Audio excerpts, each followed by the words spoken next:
आश्रम ने ऐसा थोड़ी है कि उनके यहाँ मंदिर नहीं, ये स्वामी जी की एक चेतना है, यहाँ उनकी कठिन साधना है। तो ऐसे गुरु अभी तक मिले नहीं, और जिस दिन गुरु प्रबल मिल जाए, गुरु कृपा कर दे, फिर थोड़ी आता है पुनरअपि जन्मम पुनरअपीतो, जहां अपना गुरु है गुरु वहीं ले जाएगा अपने। और गुरु कहां पर है? गुरु हमारो वहां बसे रे, जहां हमारो गाँव। गुरु हमारो वहां बसे रे, जहां हमारो गाँव। अपना गाँव ही अलग है साहब, ये मंदसौर अपना गाँव थोड़ी है, ये अपना घर अपना गाँव थोड़ी है। अपना असली घर कहाँ है? असली घर वही है जहाँ से आप बना है, और वही गुरु महाराज कहते हैं, गुरु हमारो वहां बसे रे, जहां हमारो गाँव। गुरु हमारो वहां बसे रे, जहां हमारो गाँव। ये सारी झंझट यहाँ है साहब, सुख दुख आदि लाभ मिलना बिछड़ना ये सब झंझट नहीं है, वहां कुछ भी नहीं है। सुख दुख वहां व्यापे नहीं रे, सुख दुख वहाँ व्यापे नहीं है, सब दिन एक समान परम मिलता जाओ जी, परम गुरु मिलता जाओ जी। या सासरियारी बात पियर में कहता जाओ जी, परम गुरु मिलता जाओ जी, परम गुरु मिलता जाओ जी। या सासरियारी बात पियर में कहता जाओ जी। वो गंभीरता से लेना था। आज ये प्रसंग कैसे आया है गुरु महाराज ही जाने, वहां निकलवा का पूजन हुआ है। सासरिया और पियर, इस भजन में दो पलटे, एक तो है संसारिक सासरिया और पियर, और एक सासरिया है हमारा सासरियो संसार। पियर अमरा पुर है, हमारा पियर का कोई नजर नहीं आवे, हमारा पियर का कोई नजर नहीं आवे। क्या कोई वाका अपने को, जो अपना पियर है वहां का कोई यही नहीं है, संसार है। सासरियो संसार कर्म गुरु पियर अमरा पुर है, सासरियो संसार परम गुरु पियर अमरा पुर है।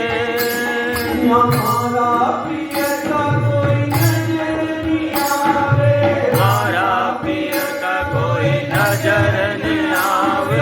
ओगला ओगला लाग परम गुरु मिलता जाओ जी, परम गुरु मिलता जाओ जी। यारे बात पियर मिलता जाओ जी, परम गुरु मिलता जाओ जी, परम गुरु मिलता जाओ जी। कहता जी बात पियर में कहता जाओ जी।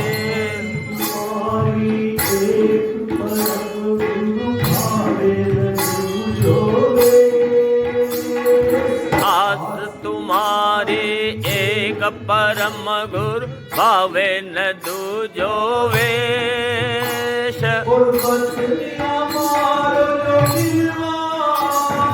बसनी हमारो जो मिलवा आवा, हमको परदेश परम गुरु मिलता जाओ जी, परम गुरु मिलता जाओ जी।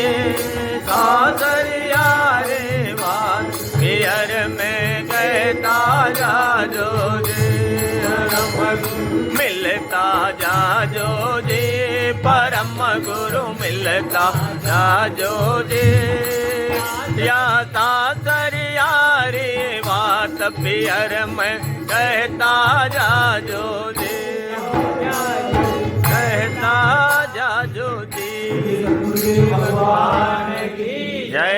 इसलिए गुरु आवश्यक है। और गुरु जब मिल जाए साहब तो फिर चेला तो एक तो समर्थ गुरु मिल जाए और गुरु फिर कृपा कर दे। फिर थोड़ी है पुनर्नवी जन्म और इसके झंझट में नहीं हो तो वहां पहुंचाने जा सके आने की जरूरत है। इसलिए गुरु की महिमा। और गुरु कोई अलग से कुछ नहीं करता ऐसा। गुरु आपको जो मंत्र देता है वो मंत्र उसका सिद्ध उसकी साधना के द्वारा सिद्ध हुआ होता है। मंत्र वही है, कोई अलग नहीं। गुरु भी आपको यही कहता राम नाम जपो, कृष्ण नाम जपो, शिव नाम जो भी हो, अलग अलग विचार वो कोई अलग से थोड़ी देगा। और उस गुरु के मुख से जो मंत्र है और एक आप भजन करो उसमें अंतर है। अभी आपको यहाँ से 20 रुपए दूं मैं, ये कैलाश जी के पास सीधे यहाँ से ये 20 रुपए, तो ये सीधे आपके पास नहीं जाएंगे, इधर या तो इधर उधर कहीं जाएंगे। और 20 का सिक्का दिया तो सीधा ही जाएगा। ये अंतर है खाली।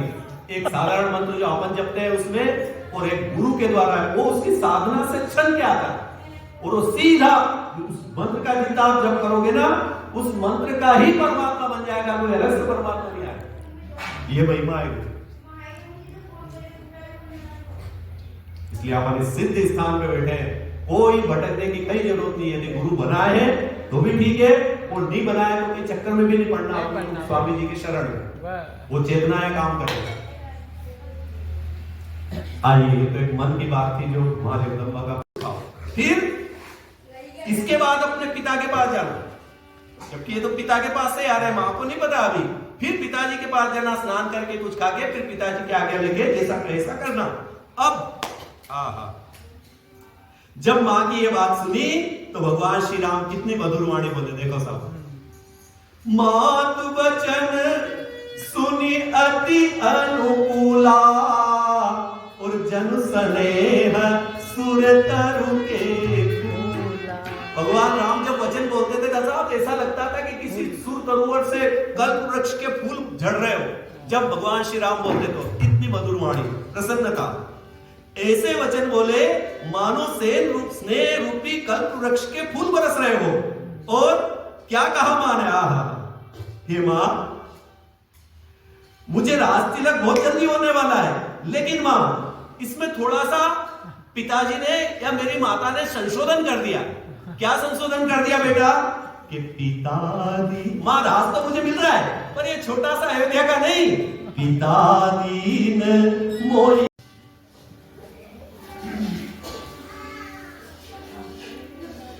ये हर कथा में हो रहा भाई। हर कथा में कहीं ना कहीं से तो मां भेजी देती है। अब किसको भेजे पूछो ही मां। एक दिन कोई नहीं तो ही लेना है टेटवा नरसिंहपुरा की खानदान पे होके। शेर की गर्जना सुन के हिरनी जंगल में, शेर जब दहाड़ मारे और हिरनी जैसे व्याकुल हो जाती है, ऐसी दशा मां कौशल्या की हो गई। मां के नेत्रों में जल भर आया, मां का शरीर थर थर कांपने लगा। और फिर उस समय जान करके मां ने अपने आप को संभाला और धैर्य धारण करके कहा, धरि धीरज सुत मदन निहारी और गद गद वचन कहती महता। हे राम, तुम तो पिता को प्राणों के समान प्यारे हो और पिता ने तुमको आज्ञा दी वन में जाने की। ये बात कुछ समझ में नहीं आ रही, क्योंकि तुम्हारे आचरण और चरित्र देखकर तो तुम्हारे पिता बहुत प्रसन्न होते थे। फिर तुमको राज्य तिलक देने के लिए शुभ दिन का लग्न उन्होंने निकाला। फिर बेटा राम, ये अचानक किस कारण से तुमको वन जाने की आज्ञा हो गई? इसका क्या कारण है? भगवान श्री राम तो स्तब्ध खड़े, एक शब्द भी नहीं बोले। न केकई माता ने ऐसे कहा, ऐसा नहीं। भगवान श्री राम तो मौन खड़े हैं। लेकिन उसी समय महाराज सुमंत्र के पुत्र जो प्रभु श्री राम जी के पास ही खड़े थे, उन्होंने धीरे से माता कौशल्या को सारी कथा सुना। जो माता ने वरदान मांगा, केकई माता ने जो सारी कथा सुमंत्र के पुत्र ने मां कौशल्या को सुना दी।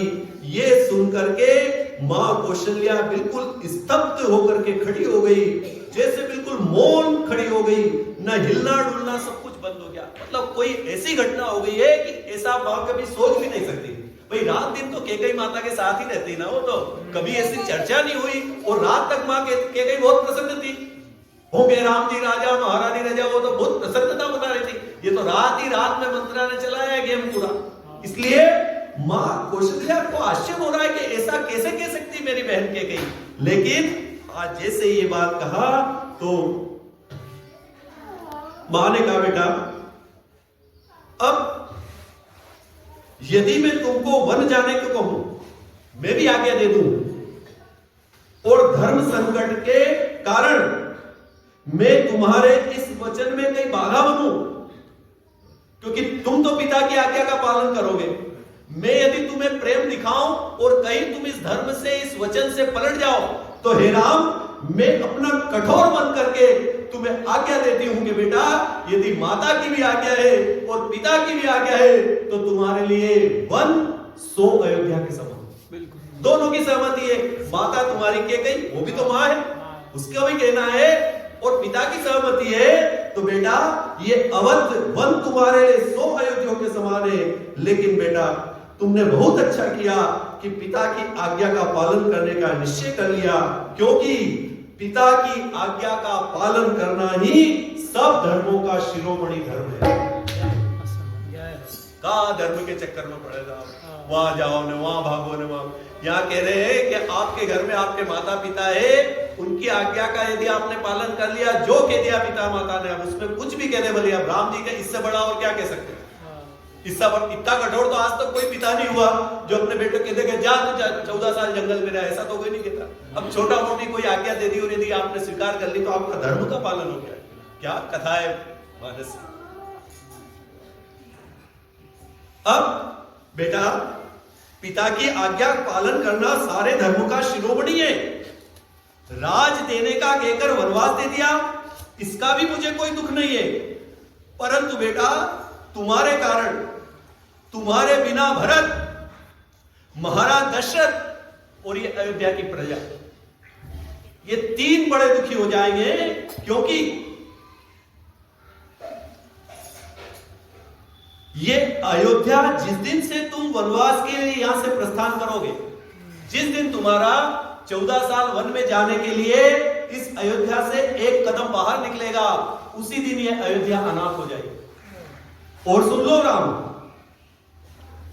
पिता तुम्हें प्राण से प्यारे हैं, महाराज की क्या स्थिति होगी ये मुझे कुछ कह नहीं सकती। और बेटा तुम्हारे बिना भरत भी राजा नहीं बन सकेगा, राज्यकाल नहीं संभालेगा। वो 3 प्रयोजन है और ये तीनों प्रयोजन विफल हो जाएंगे। फिर भी बेटा पिता की आज्ञा है, जाओ पालन करो, किंतु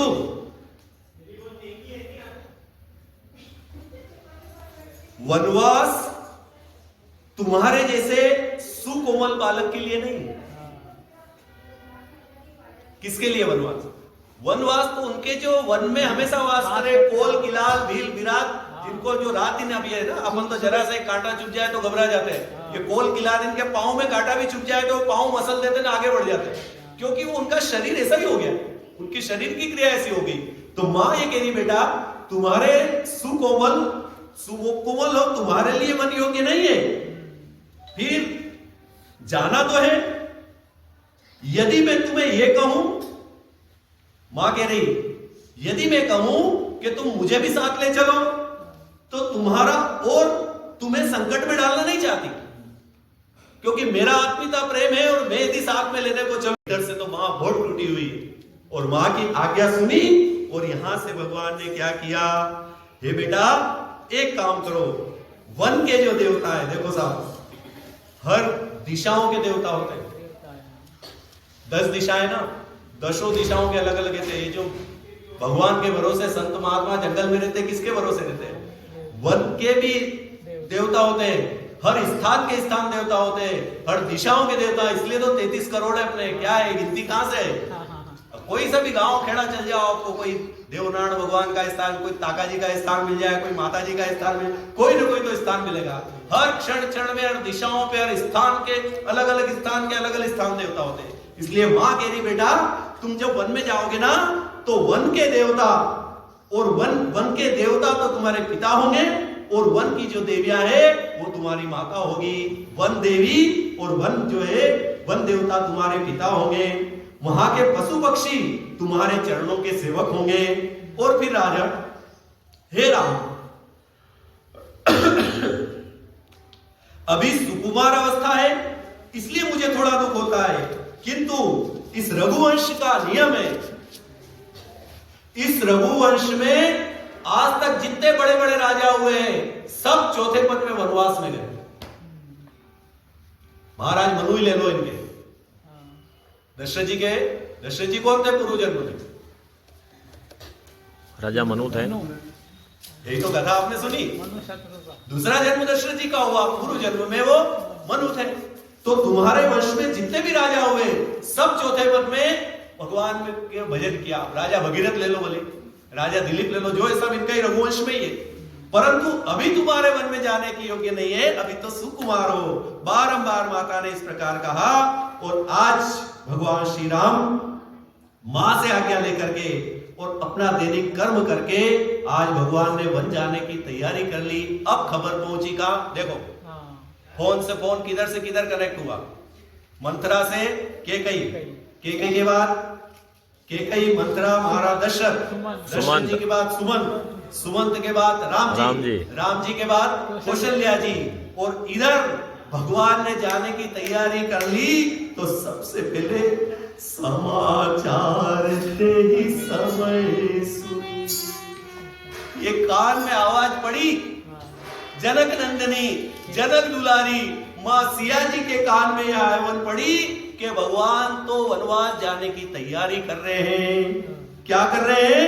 समाचार ते ही समय सुनी और सिर उठी अकुलाई, जाय सासु पद कमल जुग बंदी बेटी।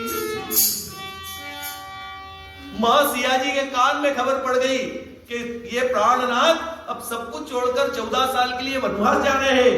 तो मां सिया जी मर्यादा देखो, भगवान के पास नहीं गई, सबसे पहले अपनी सासू माता कौशल्या के पास गई और जा करके मां के दोनों चरण पकड़ लिए और चरण पकड़ के ये मां अपना सिर नीचा करके बैठ गई मां कौशल्या के साथ। जैसे ही मां कौशल्या के मां जानकी जी ने चरण पकड़े, सिर नीचा करके बैठ गई।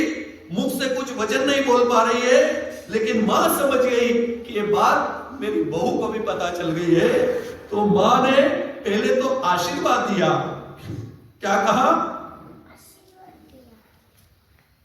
अचल होई अहिबात तुम्हारा, ए बेटी तुम्हारा सौभाग्य अमर रहे, अखंड रहे। अब मां सियाजू मां कौशल्या जी से कुछ बोलना चाह रही है, परंतु अपने पति के साथ पवित्र प्रेम करने वाली सीता माता अभी नीचा मुख करके बैठी सोच ही रही थी और बहुत हिम्मत करके आज मां कौशल्या से कह रही है कि हे मां, चलन चहत बन जीवन नातू के ही सुकृति सन होइए सा।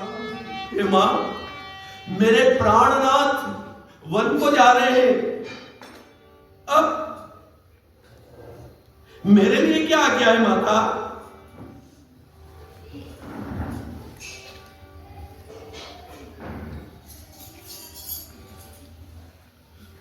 आज मां सियाजू के दोनों नेत्रों से आंसुओं की धारा बह रही है।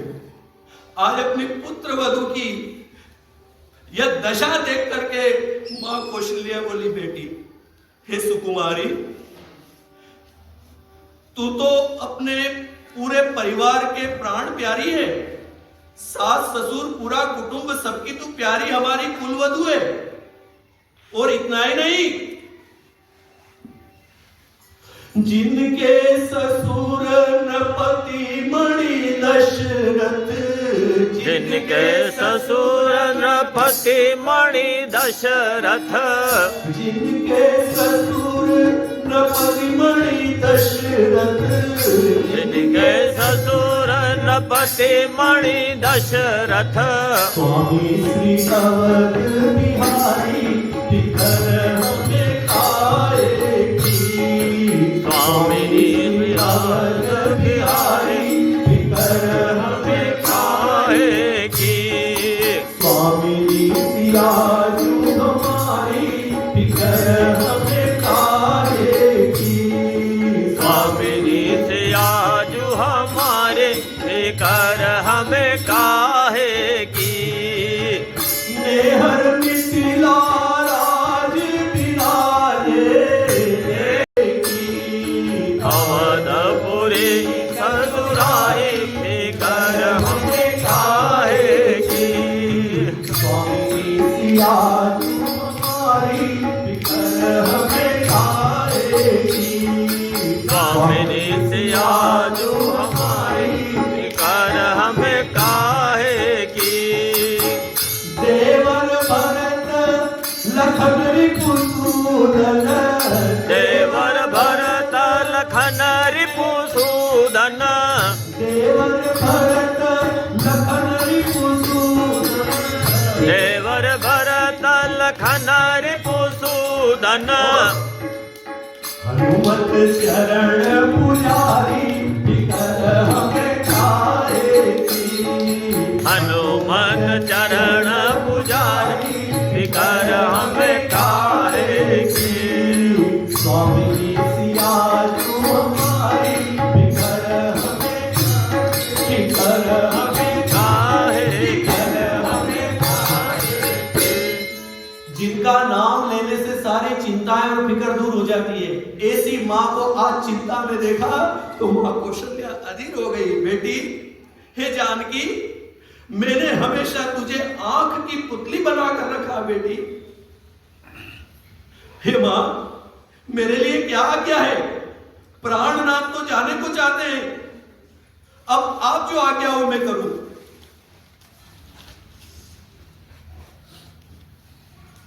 मां सियाजू की यह बात सुनकर के मां कौशल्या करी, बेटी, वन के लिए तो ब्रह्मा जी ने भील कोल बिलालों की इनकी बच्चियों को वन के लिए पैदा किया है। जिनका पत्थर कीड़े जैसा कठोर स्वभाव है, उन्हें वन में कभी क्लेश नहीं होता है, और तपस्वियों की स्त्रियां भी वन में रहने योग्य है। बड़े बड़े ऋषि महात्मा होते ना, ये सब पत्नी जाते थे वन में। देख लो आप, अत्रि अनुसुईया, साथ में इनकी धर्मपत्नी भी रहती थी, जैसा वो रखती थी पति की सेवा में रहती थी। तपस्वियों की स्त्रियां वन में रहने योग्य है, कोल किलातो भीलों की लड़कियां ये वन में रहने योग्य है। और बेटी, तू तो तस्वीर का बंदर देख के भी डर जाती। माता सियाजू की क्या स्थिति? असली बंदर नहीं, खाली फोटो, बंदर का खाली फोटो देख ले तो मां सियाजी डर जाती थी। वैसे तो वो जगदम्बा है साहब, वो तो शक्ति है, लेकिन यहां जिस रूप में मां को प्रकट किया है वो क्या, वो तो कालों की काल महाकाली है। लेकिन यहां मां जगदम्बा कह रही, बेटी तू तो केवल बंदर का चित्र देखकर डर जाती, तुम वन में रहने योग्य नहीं हो बेटा। फिर यदि तुम घर में साथ रहो, अयोध्या में रहो, तो मुझे भी जीने का कुछ सहारा हो जाएगा। मैं तो अकेली रहूंगी, तू मेरे साथ रहेगी। खूब समझाया साहब मां सिया जी को। अभी तक मां एक शब्द भी नहीं बोली जानकी जी। अब मां बड़े भाव से, क्या कथा है साहब, ये विचित्र कथा है भगवान।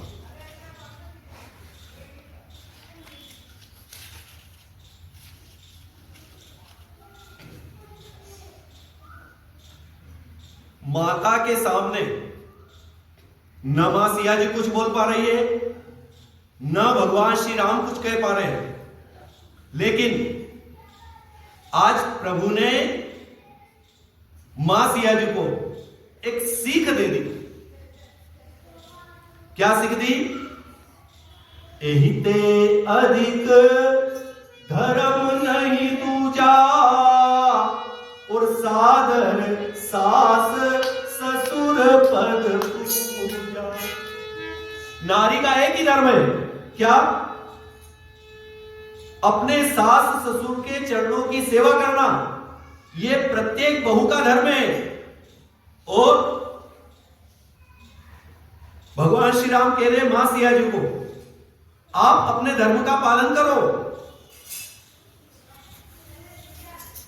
गुरु और वेद के द्वारा सम्मत धर्म का आचरण किए बिना कोई भी शांति से जीवन व्यतीत नहीं कर सकता। हे सयानी, हे देवी, मेरी एक इच्छा है कि मां कौशल्या के साथ में तुम भी यहां अयोध्या पर रहो, और दिन जाते देर नहीं जाती है, मैं 14 साल पूरे करके अभी वापस आ जाता हूं। जैसे मां कौशल्या जी को भगवान समझा रहे थे, ऐसे इनको भी समझा रहे, अब भी आता हूं, 14 साल क्या करेंगे, अभी गया और आया। अब अभी तक मां सिया जी एक भी शब्द नहीं बोली साहब, माता की सीख भी सुन ली, जो भगवान श्री राम ने सीख दी वो भी सुन ली, और भगवान ने मां सिया जी का मन जंगल में जाने को आगे बढ़े ही नहीं, इसलिए वन के कष्ट गिनाना शुरू कर दिए भगवान। हो सकता है ये बात चलने को तैयार है जो मैं इसको पहले ही डरा दूं कि वहां इतनी तकलीफ होगी। क्या कहा भगवान ने जंगल में, हे देवी, रास्ते के कुछ कांटे, नंगे पैर जंगल में चलना, और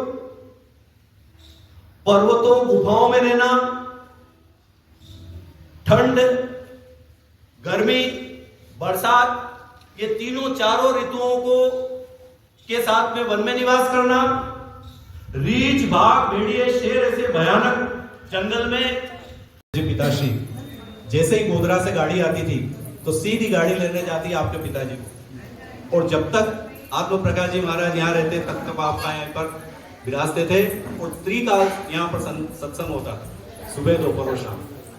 और स्वामी जी का, स्वामी आत्म प्रकाश जी महाराज का हमने दर्शन किया, उनके चेहरे पर जो तेज था वो तेज, और यहां तक कि सब लोग जब पूजा करते थे, वंदना करते थे, और उनके चरणों की जब पूजा होती थी अक्षत, कुंकु, चंदन आदि से, तो हमेशा मैंने जब भी उनको चरणों में प्रणाम किया, जो मैंने देखा है वो मतलब वो अक्षर या कंकु, चंदन उनके चरणों में हमेशा बना रहता था। और मैंने उनके जब भी दर्शन किए तो वो कहीं ना कहीं वो चिन्ह हमेशा बना रहते थे। और स्वामी जी के अनन्य शिष्य थे, कई वर्षों तक स्वामी जी से जुड़े रहे, संपन्न परिवार था, भरा पूरा परिवार था, सब आनंद था, लेकिन सब कुछ छोड़ के और स्वामी जी के यहाँ पर आश्रम में रहे। और इस आश्रम की जो आप वैभव देख रहे हो, पुराना दृश्य भी आपको याद होगा, जो पुराने लोग जुड़े, एक ये बस इतना परिसर का एक कुटिया, उधर वो गंगा मैया का एक कुआं था, गंगा जल का, आपको ध्यान है, तालाब की तरफ, और ये इतना सा ये बाउंड्री थी इतनी सी। इस आश्रम का जो आप वैभव देख रहे हो, यहाँ की जो व्यवस्था देख रहे हो, ये सब उन आत्म प्रकाश जी महाराज की प्रेरणा है, और उनके सहयोग से यहाँ पर इतना भव्य हो। चेतन इस स्थान पे इतना हो गया है, कोई भी स्थान आदरणीय तिवारी साहब 60 वर्ष तो स्वामी जी को ब्रह्मलीन हो गए, और उसके पहले से यहाँ पर सत्संग चल रहा है। यहाँ पे छोटी कुटिया पे देखो अनवरत, क्योंकि कई हमने मंडल और कमंडल देखे हैं जो कई बार चलते हैं और थोड़े दिन बाद कई विकृति आ जाती है और फिर विलोपित हो जाते हैं, लेकिन आज भी लगभग 80-85 साल मान लो, 60 तो ये मान लो, और उसके पहले से चल रहा है, सब बैठे हैं पुराने लोग यहाँ पे, 85 साल से नियमित सत्संग इस कुटिया पे और छोटी कुटिया पे चल रहा है। ये केवल और केवल स्वामी जी की तपस्या का प्रभाव, चैतन्य स्थान है। और मुख्य विषय स्वामी जी का जो था वो केवल सत्संग पे जोर दिया करते थे, सत्संग ही सर्वश्रेष्ठ है।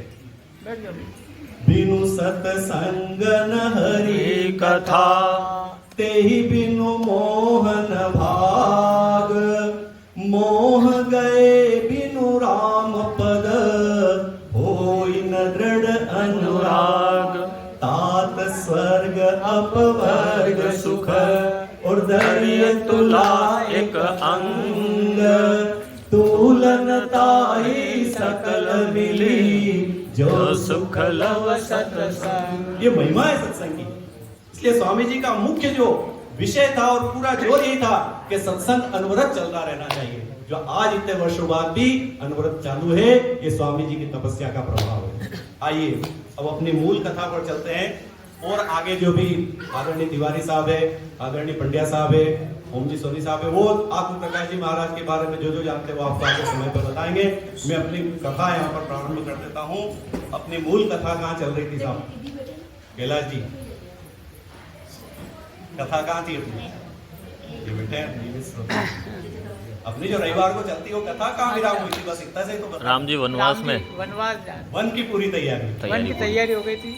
भगवान श्री राम आज्ञा ले ली, वन की तैयारी हो गई थी और जैसे ही आज्ञा हुई तो प्रभु ने जैसे ही वन जाने की तैयारी करी तो ये खबर सबसे पहले गई थी लक्ष्मण जी के पास में, और इसके बाद में ये खबर माँ सिया जी को जैसे ही मालूम पड़ी तो माँ आदि शक्ति जगदम्बा भी प्रभु के साथ जाने के लिए तैयार हो गई। यद्यपि भगवान श्री राम ने, माता कौशल्या जी ने सबको, मां जानकी को बहुत प्रकार से रोकने का प्रयास किया कि आपको तो वनवास दिया नहीं है, आपकी इच्छा हो तो यहाँ रहो, आपकी इच्छा हो तो आपके मायके में जनकपुर रहो, लेकिन आपको वन न जाना चाहिए। लेकिन मां जगदम्बा ने अंतिम निर्णय समझाने के बाद भी ये ले लिया और भगवान के आगे जब आखिरी में कह दिया, पिया बिना ना जिएगी सिया, पिया बिना ना जिएगी सिया। और ये खबर जैसे ही पहुंची लक्ष्मण जी के पास में तो जा करके एकदम व्याकुल हो गए और जा करके भगवान के चरणों में वंदन किया। भगवान ने कहा, भाई लक्ष्मण, अभी अपने इस राजमहल की स्थिति ठीक नहीं है। महाराज अभी अर्ध चेतन अवस्था में, भरत जी और शत्रुघ्न ननिहाल में हैं और तुम्हें भी मैं साथ ले जाऊंगा तो ये अवध अनाथ हो जाएगा। बहुत भगवान ने समझाया, लेकिन लक्ष्मण जी ने कहा, भगवान मेरे तो गुरु माता पिता जो कुछ हो सब कुछ आप हो भगवान, आपके बिना मैं भी नहीं रह सकूंगा। जब बहुत देखा लक्ष्मण जी का प्रेम तो भगवान ने आज्ञा दी थी कि जाओ पहले माँ से पूछ के। माँ यदि आज्ञा दे दे सुमित्रा मैया तो फिर मुझे ले जाने में कोई हर्ज नहीं। लक्ष्मण जी गए, सुमित्रा माता के चरणों में वंदन किया और माँ को प्रणाम करके सारी बात कह दी। माँ सुमित्रा ने एक ही बात कही, तात तुम्हारी मातु देही और पिता राम सब भांति सने।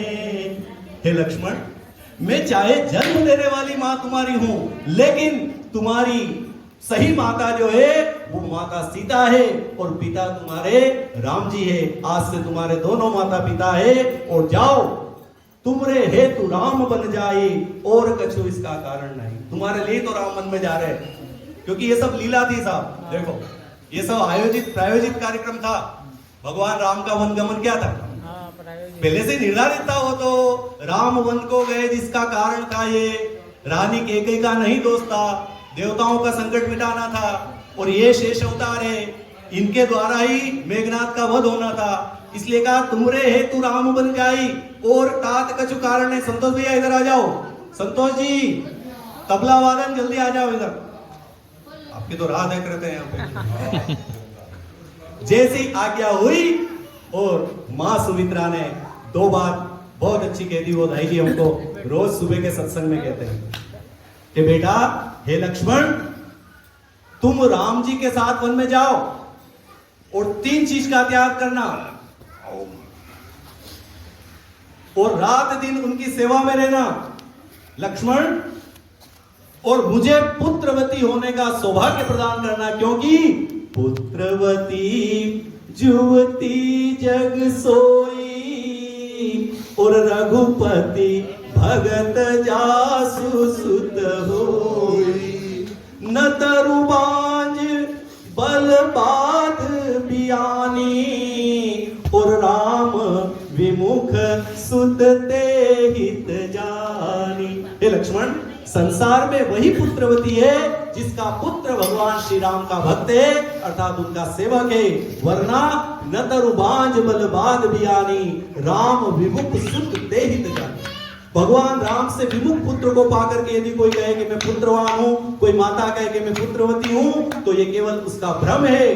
पुत्रवती युवती जग सोई रघुपति भगत जास सुत होई। जाओ, इससे बढ़िया और काम कहीं नहीं है। जैसे ही मां सुमित्रा की आज्ञा हुई तो लक्ष्मण जी तो ऐसे भगे जैसे बिल्ली के भाग से छिका टूट गया हो।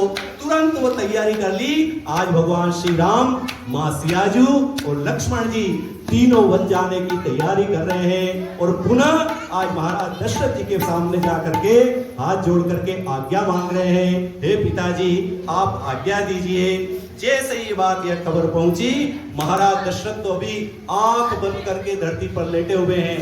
बार बार सुमंत्र ने कहा, जय भगवान, जय महाराज। आज भगवान श्री राम, लक्ष्मण और मां सियाजू ये तीनों आपसे आज्ञा लेकर के वन जाने की तैयारी कर रहे हैं। आप इन्हें आशीर्वाद दीजिए। बड़े भारी मन से दशरथ जी महाराज ने गई मूर्छा तब भूपति जागे और बोली सुमंत्र कहन असलागे। कुछ मूर्छा दूर हुई। धीरे धीरे महाराज दशरथ जी ने अपनी आंख खोली और सुमंत्र से कहा, हे सुमंत्र, क्या ये दिन देखना थे मुझे? क्या अपनी आंखों से अपने पुत्र, अपनी पुत्र वधु और दोनों पुत्रों को वन जाते हुए देख सकूंगा? हे विधाता, अभी तक मेरे प्राण क्यों नहीं निकल गए? क्योंकि राम चले वन प्राण न जाई और कही सुख लागी रहत तन मान। ये राम वन को जाने के लिए तैयार हो गए, लेकिन मेरे प्राण क्यों नहीं जा रहे हैं?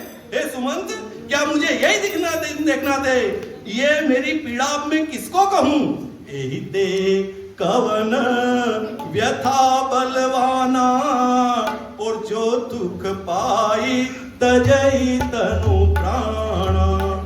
पुनि धरि धीर कई नर नाहू और ले रथ संग सखा तुम जाओ। हे सुमंत, आप एक काम करो, मेरी आज्ञा का भी पालन हो जाए और भगवान वापस वन से आ जाए। ऐसा कुछ योजना बनाओ, रथ लेकर के इनको बिठाओ और जंगल में घुमा करके वापस ले आओ। क्या कह रहे महाराज दशरथ? देखो साहब, कुछ भी आज्ञा, ये समाधान कारक निर्णय निकाला महाराज ने। अभी मैं जो है कथा करने बैठा ना, तो 3 बार दाई जी ने ऊपर या गादी के नहीं ऊपर बैठना पड़े, ऊपर बार बार मेरे को, और मैं आज तक ऊपर बैठा नहीं। मैं तो भगवान के चरणों में रविवार को भी कथा करता हूँ तो यहाँ बैठूं। अब इन्होंने गादी भी यहाँ बिछा दी और नहीं बैठना पड़े, 2-3 बार हुई, कैलाश जी और ये सब। अब मैं खड़ा भी हो गया, लेकिन मेरा बैठने का साहस नहीं हुआ, क्योंकि अपन इस योग के है ही नहीं कि अपन ऊपर बैठे। अपन तो भगवान के चरणों के सेवक है और जो आनंद चरणों में बैठ के वो ऊपर बैठने में नहीं है। प्रथम बात तो इस योग की भी नहीं है, क्योंकि यहाँ ब्राह्मण देवता बैठे, जो व्यासपीठ लगे वो ब्राह्मण देव, अपन ब्राह्मण है नहीं, पहला तो अपना ये अधिकार नहीं। दूसरा फिर ये कि अपन सब एक जैसे हैं, इसलिए सबके साथ बैठे। तो मैंने समाधान ये लिखा ना, जैसा महाराज दशरथ जी ने निकाला कि दृष्ट को घुमा के लिया ना, तो मैंने आसन भी बिछा लिया, मना नहीं किया साहब। देखो, ये हमारे दाई जी हमारे विश्व पितामह है। सुबह के रोज सत्संग में सबसे पहले आते हो, इनके सानिध्य हमारा सत्संग चल रहा है। इनकी आज्ञा न मानूं तो भी मुझे दोष लगे, तो इन्होंने आसन बिछाया, मैंने खुद बिछाया आसन। मैंने अपना ये जिस आसन पे मैं बैठा, मैं वन दिखा करके वापस लिया, ताकि मेरी आज्ञा का पालन भी हो जाए और दोनों काम हो जाए। फिर भी सुमंत, देखो साहब, महाराज दशरथ को तो पता था भगवान राम तो तटस्थ थे, वो कभी नहीं मानेंगे। केवल ही दिया उन्होंने घुमा के लाना, पर उनको पता था कि राम वापस आने वाले नहीं है, तो एक और समाधान किया। जो नहीं फिर धीर दो भाई, क्योंकि राम आएंगे नहीं, और राम आए नहीं तो लक्ष्मण भी नहीं आएंगे। इसलिए सुमंत, एक काम करना, बहुत समझाने के बाद भी यदि राम लक्ष्मण न आए तो फिर एक काम करना सुमंत, मेरे पुत्र वधु इस सिया जी को वापस लेकर के आना, क्योंकि जो तुम विनय करे हुनर जोरी और फेरी प्रभु मिथिलेश। बहुत ज्यादा जो दुख था ना साहब वन का, भगवान तो कहते ही दशरथ जी के प्राण थे, वो तो बिना राम के उन्होंने प्राण छोड़ दिए, आदमी से था, लेकिन सबसे बड़ा जो स्नेह था वो पूरे अवध को, एक एक सभी माताओं को, महाराज दशरथ जी को सबसे ज्यादा स्नेह था माँ सियाजू के ऊपर। क्योंकि माँ सियाजू वो तो सदा महलों में पली साहब, हमेशा चलती थी तो फूलों के कोमल कोमल पंखुड़ी पे पांव रखती थी, कभी धरती पे पांव नहीं रखा माँ जगदम्बा ने। उस माँ को प्रणाम कर गया समझाओ। ये लड़कियां परगर आई राखियों नयन पलक की नाई। जैसे नेत्र पलकों से नेत्रों की रक्षा होती है, ऐसे इन पुत्र वधू की इनकी रक्षा करना है, महाराज दशरथ जी का वचन था। इसलिए आज माँ जानकी को देखकर भगवान महाराज दशरथ बड़े अधीर हो गए, क्योंकि ये माँ जानकी को ने आई है। माँ जानकी को प्रणाम करते हैं भजन के बाद। स्वामी सियाजू हमारी फिकर हमें काहे की, सामने सियाजू हमारी फिकर हमें काहे की, सामने सियाजू हमारी फिकर हमें काहे की। शक्ति जगदम्बा है ना, उनके रहते हुए हम क्यों चिंता करें, वो आदि शक्ति माँ जगदम्बा। स्वामी सियाजू हमारी फिकर हमें काहे की, स्वामिनी सियाजू हमारी फिकर हमें काहे की, सियाजू हमारी फिकर हमें काहे की, स्वामिनी सियाजू हमारी फिकर हमें काहे की। नेहर मिथिला राज विराजे, नेहर मिथिला राज विराजे। महाराज जनक के वहाँ जनकपुर में, और साहब महाराज जनक को सबसे बड़ी चिंता यही तो थी, क्योंकि ये उनके यहाँ नहीं जन्मी थी, ये तो माँ धरती से प्रकट हुई थी। इसलिए जनक जी को और माँ सुनैना जी को बहुत चिंता थी, और यही चिंता महाराज दशरथ को हो रही है। नेहर मिथिला राज विराजे, नेहर मिथिला राज विराजे। ससुराए घर हमें काहे के, अवधपुरी ससुराए घर हमें काहे के, हमारे घर हमें काहे के, स्वामिनी सियाजू हमारी फिकर हमें काहे के।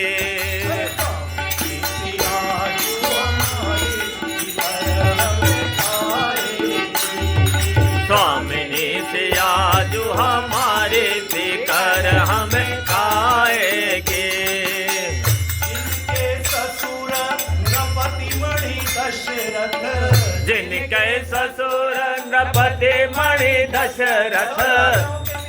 महाराज दशरथ जिनके ससुर, जिनके ससुर नृपति मणि दशरथ, जिनके ससुर नृपति मणि दशरथ। साक्षात परब्रह्म परमात्मा जिनके पतिदेव है, जिनके ससुर नृपति मणि दशरथ, जिनके ससुर नृपति मणि दशरथ। श्री अवध बिहारी स्वामी श्री अवध बिहारी फिकर हमें काहे के,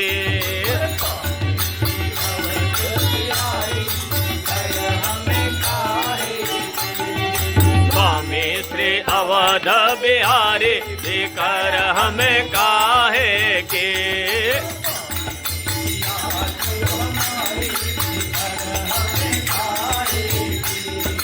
स्वामिनी सियाजू हमारे फिकर हमें काहे के।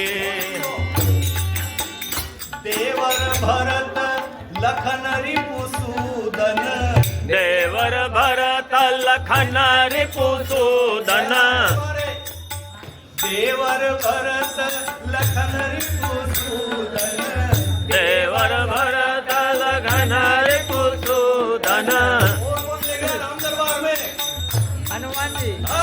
हनुमान जी के बिना राम दरबार पूरा नहीं होता।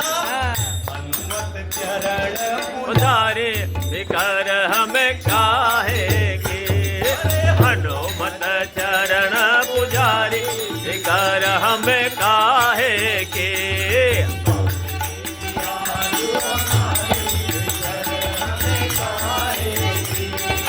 स्वामी ने से आजू हमारे फिकर हमें काहे, हमें काहे। महाराज ने आज तीनों को एक साथ हृदय से लगा लिया, तीनों को बाहों में भर लिया और मां सिया को खूब समझाया कि हे बेटी, पितुग्रह कबहू ससुरारी। बेटी तेरी इच्छा हो जितने दिन यहाँ रहना, थोड़े दिन पियर में चल जाना, फिर अवध में आ जाना, ऐसे 14 साल निकल जाएंगे। जहां तुम्हारी रुचि हो रहना, तुम यदि यहाँ पर रह जाओगी तो हो सकता है मेरे प्राणों को कुछ आधार मिल जाए, क्योंकि राम के बिना तो मैं जी नहीं सकूंगा। तुम यहाँ भी रहो तो हो सकता मुझे कुछ जीने का आधार मिल जाए। ऐसा समझा करके आज सुमंत्र जी महाराज आज्ञा पा करके सिर नवा करके रथ में तीनों को चढ़ाकर राम जी, लक्ष्मण जी और मां सियाजू आज तीनों रथ में बैठे हैं और आज चल दिए हैं प्रभु इस अवध को अनाथ करके। आज जैसे ही भगवान ने यहां से प्रस्थान किया तो चलत राम लखी अवध अनाथा और विकल लोग सब लागे साथा। चलत राम लखी अवध, क्या चला साहब? रथ के पीछे पूरी अयोध्या हो गई। पूरी अवध का एक एक बच्चा आज उस रथ के पीछे लग गया और ये अयोध्या कैसी लग रही है? लागती अवध भयावनी भाई। एक व्यक्ति कोई आज इस सभा में देखो साहब, ये जो माता जी विराजमान है ना यहाँ पे, जिनकी तस्वीर रखी है, आप सब परिचित हो, लगभग आप सभी जानते हैं, नहीं जानते हो तो आप मैं भी जिनकी अपन पुण्यतिथि मना रहे हैं, पूज्य स्वामी आत्म प्रकाश जी महाराज, आपकी ये बेटी। संसारिक रिश्ता तो बेटी का, लेकिन ये माता जी से बात होती तो उन्हें कहती थे, बेटा मेरे पिता भी हैं, मेरे गुरु भी हैं और जो कुछ है मेरे सब कुछ है। ये माता जी के शब्द है पिताजी के लिए। तो आज एक व्यक्ति अवध, भगवान राम के जाने से पूरा अवध अनाथ हो गया। और जब जब भी हमारा रविवार को यह सत्संग होता था, ये माता जी यहाँ होते, माता जी भी नहीं, स्वयं आपके जो पतिदेव थे, जिनको हमारे पंडिया जी जिया जी बोलते थे, जीजा जी साहब, वो भी जब शरीर अशक्त होता, आदरणीय, यद्यपि उनका शरीर अशक्त था, बैठ नहीं पाते थे, फिर भी ये कांतिलाल जी बुला करके और हाथ पकड़ के धीरे धीरे धीरे व्हील चेयर से लाते लाते उनको भी बिठाते और आप दोनों बैठ करके और रविवार को जो कथा होती थी वो सुनते। अब पहले जिया जी साहब पहले चले गए, 4 से 8 महीने जो भी रहा। अब रविवार को माता जी, आप ये बैठा ना, ये हेमंत भैया बैठे ना, बिल्कुल यही बैठा, आपको बता रहे। मैं इधर बैठता था, मैं रविवार को इधर बैठता हूँ। आज सब ज्यादा चीजों बैठे हैं, तो रविवार को हमारे गिने चुने रहते, 2-4 ये पंडिया जी, बस को ज्यादा नहीं। जो काग मुशुंडी जी जब कथा करते थे तो वहां पे पक्षी सुनते थे। कौन सुनते थे? पक्षी भी एक से एक। तो हमारे यहाँ जो कथा होती है उसमें रविवार को ज्यादा नहीं आती संख्या, सिलेक्टेड आती है 5-10 में से, और 5-10 में भी कभी 2-4 कम हो जाता है, कोई नए आ जाते, तो जितने भी थे वो माता जी रविवार को यहाँ इसी कुर्सी लगा करके बैठते थे। अब हर रविवार तो रहते नहीं थे, लेकिन जब भी यहाँ रहते थे तब बराबर यहाँ बैठ करके वो कथा सुनते थे। अब जिस दिन वो नहीं होते थे, चल जाते उनके गांव, वापस फिर आते महीने, नहीं होते थे, तब ये तो उम्मीद रहती कि माता जी वहां गए हैं और वापस आएंगे। आज ये दिन खाने को दौड़ रहा है साहब के अब माता जी कभी नहीं आएंगे। एक आस होती ना, अभी राम जी के साथ जा रहे हैं, राम जी जा रहे हैं, मां सिया जी जा रही है, लक्ष्मण जी जा रहे हैं। अब इनको पता थोड़ी है कि वापस में 14 साल आऊंगा तब तक क्या महाराज दशरथ नहीं रहेंगे। और हम रविवार को पिछली बार जब गए थे यहाँ से वापस विदा, तो मैं कांतिलाल जी थे, मैं ये रमेश भैया थे, और भाई वो नरेंद्र भैया, नरेंद्र जी पंडित जी बैठे हैं, नरेंद्र भैया, कांतिलाल जी आप थे ना जब माता जी को अपन छोड़ने गए थे। उनको हमने बिठाया, याद ट्रेन में बिठा देते उनको, और बिठाया तो अभी इसके पूर्व अभी तो उन्होंने बहुत खुशी खुशी हमको विदा किया और कहना प्रसन्न रहना, दोनों हाथ ऊंचे करके आशीर्वाद दिए, कथा चलती रहना चाहिए, हमेशा गुरु महाराज का सब चलाते रहना। इसके पूर्व जब एक बार आए थे तब उनने एक बार ऐसा पता नहीं संकेत दिए थे कि कहीं आखिरी विदाई देना तो नहीं आया मेरे को। क्या कहा था माता जी ने, ऐसा तो नहीं कि तुम आखिरी विदाई देना है माता जी, साहब आपके आने से तो हमारा संबल बढ़ता है, आप बैठते हो तो हमारा मनोबल बढ़ता है, ये बात कही थी। और जिस दिन अभी तो बहुत खुशी खुशी गए थे साहब, जाते जाते प्रसन्न होके गए वो दोनों हाथ। और सुनो साहब, आश्चर्य की बात आपको बता दो, कितना 1800 किलोमीटर होगा साहब उनका जहाँ हो रहे थे, इतना तो होगा हिसार हरियाणा जहाँ भी हो रहे थे। सिरसा अब 800 किलोमीटर 80-85 साल की उम्र होगी साहब, कितनी होगी लगभग, इससे तो होगी 85 के लगभग। तो 800 किलोमीटर उनका शरीर अशक्त है, अस्वस्थ है, उसके बाद भी वो अकेले यहाँ से वहां चले गए और गाड़ी भी चेंज करना चाहिए बीच में। मतलब इस स्थान के प्रति, अपने गुरु के प्रति, अपने पिता के प्रति कितनी दृढ़ आस्था थी उनकी। अब आज हमको ये लग रहा है कि अभी तो ये था कि माता जी इस पे पुण्यतिथि पे आने का बोल गए थे कि मैं आऊंगा पिताजी की पुण्यतिथि पे, भले मैंने कहा माता जी ठंड बोलते देखना आपका जैसा शरीर, नहीं मैं कैसे भी करके आ जाऊंगा, ये उन्होंने कहा। लेकिन साहब आत्मा अमर है, उस दिव्य आत्मा को वंदन करते हैं। पुण्य तो प्रताप है साहब, देखो आत्म प्रकाश जी की सांसारिक पुत्री होना और फिर वो उनको गुरु के रूप में मानते थे और इस आश्रम से जुड़े हुए थे, इसलिए पुण्य तो उनका प्रताप है, इसमें कोई संशय नहीं है कि वो दिव्य आत्मा भगवान के चरणारविंदों में ही गई है। क्योंकि क्या है बताइए जी, दुखी न हो कोई आत्मा, हे पूर्ण परमात्मा, हे पूर्ण परमात्मा, हे पूर्ण प्रार्थना, दुखी न हो कोई आत्मा, हे पूर्ण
से